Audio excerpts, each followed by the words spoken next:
नमस्कार साथीहरू, स्वागत छ तपाईहरुलाई टेक्निकल कृष्णा युट्युब च्यानलमा। आजको भिडियोमा हाम्रो घरमा प्रयोग हुने इनर्जी मिटर, एमसीबी, स्विच र बल्बको कनेक्सन कसरी गर्ने। साथीहरू, कनेक्सन गर्नु अघि इनर्जी मिटरको बारेमा केही कुराहरुमा ध्यान दिनुपर्छ।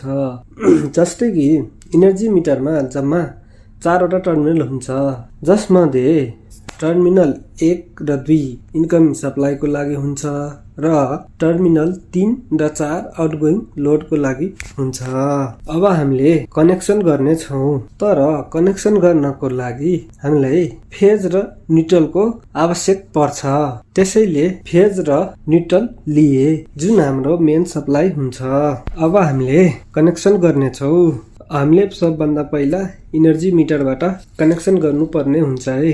जुन हामीले मेन सप्लाई लिए हो फेज र न्युट्रल, त्यो मेन सप्लाईबाट फेज वायर लिएर मिटरको फर्स्ट टर्मिनलमा कनेक्ट गर्ने वा न्युट्रल वायरलाई इनर्जी मिटरको टर्मिनल 2 मा कनेक्ट गर्ने। त्यसपछि इनर्जी मिटरको टर्मिनल 3 बाट न्युट्रल वायर बाहिर निकाल्ने, जुन हाम्रो लोडको लागि हुन्छ है। अब इनर्जी मिटरको टर्मिनल 4 बाट फेज वायर बाहिर निकाल्ने लोडको लागि है। यति हामी गरिसकेपछि हाम्रो इनर्जी मिटरको कनेक्सन सकिन्छ।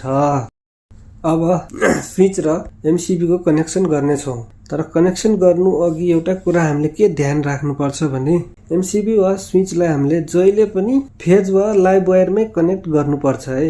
किनकि जब हामी स्विच वा एमसीबी अफ गर्यो भने सप्लाई पूर्ण रूपमा कट हुन्छ है।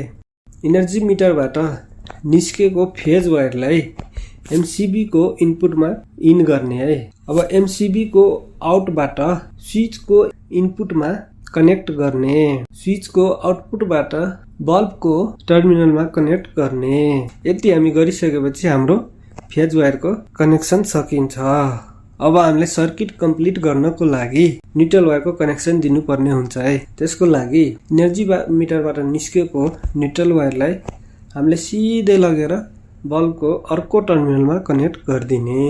यति हामी गरिसकेपछि हाम्रो इनर्जी मिटर, एमसीबी, स्विच र बल्बको कनेक्सन सकिन्छ।